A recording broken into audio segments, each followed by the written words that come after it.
नमस्कार, मैं हूं जयश्री नागदा और आप देख रहे हैं बेबाक बोल। दोस्तों, गोदी मीडिया फैंस की बात तो आप छोड़ दीजिए, तो हमको ऐसा लगता है कि गोदी मीडिया बन के आखिर मिलता क्या होगा। क्यों अपने पेशे से, अपने जो फर्ज हैं उससे मुंह मोड़ करके गलत इन्फॉर्मेशन लोगों तक पहुंचानी या अपने फर्ज से गद्दारी करनी। अब सरकार की चापलूसी करके आखिर क्या मिलता होगा। लेकिन सुधीर चौधरी उसका जीता जागता प्रमाण है। सुधीर चौधरी ने कभी भी सरकार से अपनी करीबियों को छुपाया नहीं है। दोस्तों, आप देख लीजिएगा, लगभग प्रधानमंत्री मोदी अगर किसी कार्यक्रम में होते हैं तो सुधीर चौधरी की मौजूदगी उन कार्यक्रमों में होती ही है। बीजेपी का कोई भी कार्यक्रम होता है तो सुधीर चौधरी बाकायदा राष्ट्रपति भवन बुलाए जाते हैं। अभी एक विदेश के राष्ट्राध्यक्ष आए थे, उनकी फोटो भी सुधीर चौधरी ने खुद शेयर की। बीजेपी का कोई होली मिलन कार्यक्रम होता है तो उसमें भी सुधीर चौधरी की मौजूदगी होती है। तो मोदी के साथ वो अपनी जो करीबियां हैं वो कभी छुपाते नहीं हैं और इसका उनको फायदा भी मिला है। इसलिए दोस्तों, सुधीर चौधरी गोदी चैनल्स के एंकर्स के लिए आइडियल बन गए हैं। अब आपके मन में भी सवाल आया होगा ना कि क्या आज तक से सुधीर चौधरी की छुट्टी हो गई है, सुधीर चौधरी को नौकरी से निकाल दिया गया है। सुधीर चौधरी अब नई कौन सी जगह नौकरी करने वाले हैं? शांति रखिए, सब कुछ मैं आपको इसी वीडियो में आराम से बताऊंगी और साथ में एक राज या ऐसा सच जिसके बारे में आप बिल्कुल नहीं जानते होंगे वो भी बताऊंगी। आप कहेंगे कि हम सब तो जानते हैं, सबको पता है, सुधीर चौधरी का तिहाड़ वाला कांड सबको पता है, सुधीर चौधरी के 2000 नोट वाली चिप वाली खबर, लेकिन उसके अलावा भी आपके सामने एक ऐसी खबर है जो आपको सुधीर चौधरी के बारे में नहीं पता होगी। लेकिन सबसे पहले सबसे इंपॉर्टेंट खबर आपके सामने हुआ यह है कि मीडिया की सबसे बड़ी डील होने की खबर है। दोस्तों, एक ऐसी डील जो आज तक मीडिया में कभी नहीं हुई है। यह समाचार फॉर मीडिया का कहना है।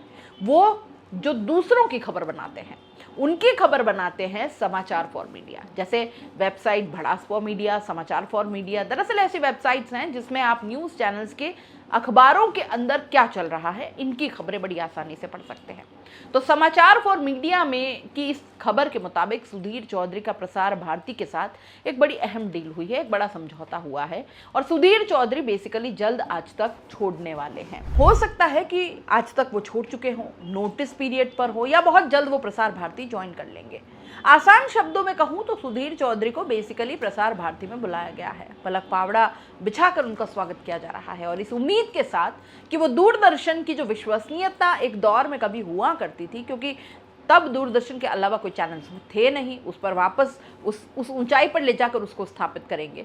यानी कि और आसान भाषा में कहूं तो आपके और मेरे टैक्स पेयर के पैसे से अब सुधीर चौधरी की सैलरी भरी जाएगी, क्योंकि दूरदर्शन सरकारी संस्थान है।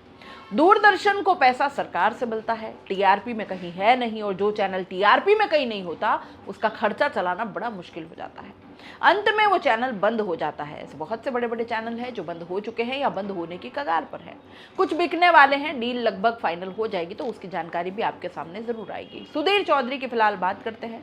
समाचार फॉर मीडिया के हिसाब से करीब करीब ये 14 करोड़ से अधिक की डील है। 14 करोड़ से अधिक की डील का मतलब आप समझते हैं? मतलब ये कि सालाना 14 करोड़ में आप मान लीजिए कि महीने में 1 करोड़ से ऊपर की सैलरी सुधीर चौधरी को दी जाएगी और उनका जो पूरा का पूरा जो जिम्मेदारी है उन पर वो दूरदर्शन की पूरी काया पलट कर देना, दूरदर्शन को बाकी चैनल्स की तरह बना देना, दूरदर्शन को बाकी चैनल्स की तरह उसका लुक डिज़ाइन करना, पूरा सिस्टम बाकी चैनल्स की तरह जैसे प्राइवेट चैनल्स चलते हैं जो टीआरपी की रेस में बहुत आगे रहते हैं उनमें कहीं लाकर खड़ा करना, ये सुधीर चौधरी की जिम्मेदारी होगी। हालांकि दूरदर्शन ने हाल के सालों में अपने लुक पर, अपने कंटेंट में ज़बरदस्त परिवर्तन किया है दोस्तों। और अगर आप दूरदर्शन की कोई डिबेट देखें आज के वक्त में या फिर किसी गोदी चैनल की डिबेट देखें तो आपको ज़्यादा कोई फर्क दिखेगा नहीं। दूरदर्शन का एंकर भी उतना ही जहरीला हो चला है जितना गोदी चैनल का एंकर है। दूरदर्शन के शोज भी में भी वही गेस्ट आते हैं जो बाकी चैनल्स के शो में आते हैं। दूरदर्शन के स्टूडियो वगैरह में भी काफ़ी खर्च किया गया है।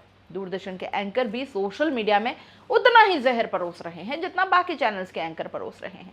लेकिन अब सुधीर चौधरी को खास तौर पर बुलाया इसलिए जा रहा है कि आपका जो शानदार अनुभव है पत्रकारिता का वो आप यहाँ ज़रा लगाइए दूरदर्शन में और उसका लुक वगैरह ठीक कीजिए ताकि उसकी विश्वसनीयता और बढ़ सके।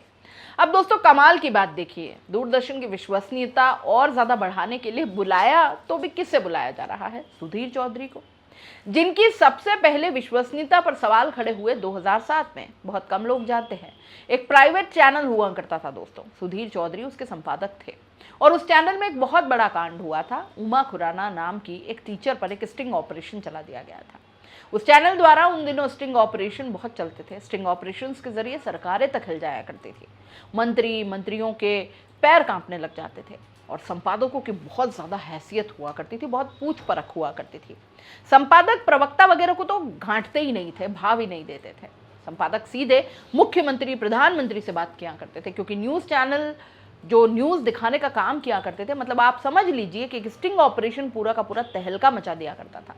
राजनीतिक गलियारों में तो हुआ ये कि सुधीर चौधरी जिस चैनल के संपादक थे, उस चैनल ने एक स्टिंग ऑपरेशन किया एक टीचर पर, उमा खुराना नाम की। दोस्तों, इस स्टिंग ऑपरेशन में ये दावा किया गया चैनल द्वारा कि ये टीचर सेक्स रैकेट चलाती है स्कूल में। और उसके बाद जैसे ये स्टिंग ऑपरेशन ऑन एयर हुआ, बहुत ज़बरदस्त इस पर बवाल हुआ। 28 अगस्त 2007 को यह स्टिंग ऑपरेशन ऑन एयर किया गया। दिखाया गया कि जैसे ही खबर चली, फलानी जगह जो सरकारी स्कूल है उसके बाहर हंगामा हो गया, वहां पर भीड़ इकट्ठी हो गई और भीड़ ने उमा खुराना नाम की उसी महिला टीचर के साथ जो हश्र किया, वो देखकर कोई भी काम चाहता।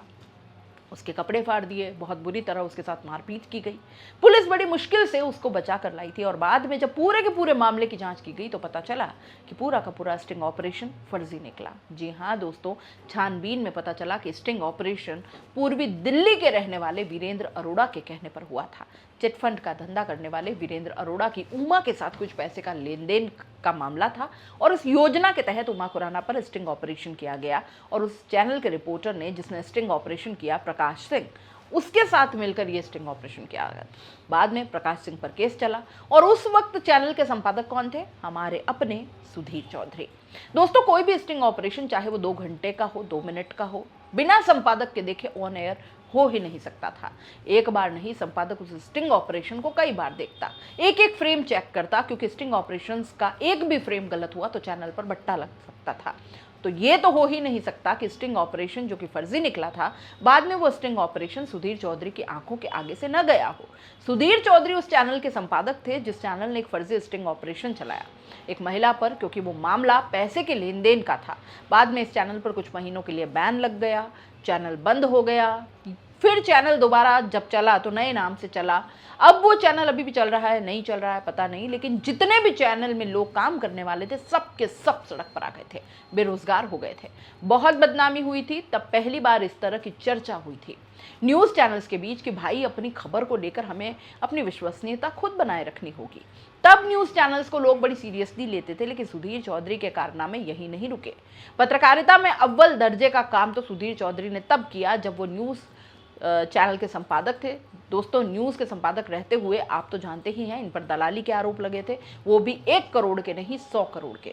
पत्रकारिता के किसी उन्नत कार्य के लिए जेल जाना पड़े तो पत्रकार के लिए बड़ी शान की बात होती है, लेकिन यहाँ तो सुधीर चौधरी को तिहाड़ जाना पड़ गया दलाली के मामले में। तिहाड़ रहे हैं वो कई दिन, उनके बाद उनको वहां से छुट्टी मिली। सोचिए, ऐसे सुधीर चौधरी की विश्वसनीयता को देखकर दूरदर्शन की जिम्मेदारी उनको सौंपी जा रही है, वो दूरदर्शन जो आपके मेरे टैक्स पेयर के पैसे से चलता है। वैसे जहां तक बात है पत्रकारिता में उनके अनुभव और विश्वसनीयता की, उनकी क्रेडिबिलिटी की, तो वही सुधीर चौधरी हैं जिन्होंने दावा किया था कि 2000 का जो नोट है उसमें जो चिप लगती है उसमें नैनो टेक्नोलॉजी होती है, याद है ना आपको। अब सुधीर चौधरी और श्वेता सिंह का ये जो भारत की पत्रकारिता में अनूठा योगदान है, ये तो कभी भुलाया नहीं जा सकेगा। लेकिन दोस्तों, सुधीर चौधरी लगातार इस सरकार के करीब रहे और इसका उनको फायदा हुआ। तिहाड़ी होने के बाद भी आप सोचिए कि वो एक न्यूज़ चैनल के संपादक रहे, लंबे वक्त तक संपादक रहे। उनका शो डीएनए काफ़ी पॉपुलर रहा। उसके बाद उनको आज तक में पलक पावड़ा बिछाकर बुलाया गया। उनकी लॉन्चिंग भी बड़ी ग्रैंड थी और उसके बाद उनका शो रात 9 बजे का शो उसके बाद उनको दिया गया और वो शो करीब 2-2.5 साल से चल रहा है और अब आज तक से भी बड़े पैकेज में उनको प्रसार भारती इनवाइट कर रहा है। अब तक ये सूत्र तो सही बता रहे हैं, यही बता रहे हैं। अब भगवान जाने आगे जो होगा सो होगा। लेकिन अब आप ये मत कहना कि गोदी में बैठने का इनाम नहीं मिलता। चाटुकारिता का इनाम जैसा सुधीर को मिला है, इससे तो बाकी के एंकर्स भी पलक पावड़े बिछाने की कोशिश करेंगे और अपने आप को और ज़्यादा बड़ा चाटुकार साबित करेंगे, है ना। आप इस पूरे मामले को कैसे देखते हैं, अपने राय कमेंट बॉक्स में लिख दीजिए। जाते जाते चैनल को लाइक, शेयर और सब्सक्राइब जरूर कर दीजिए। नमस्कार।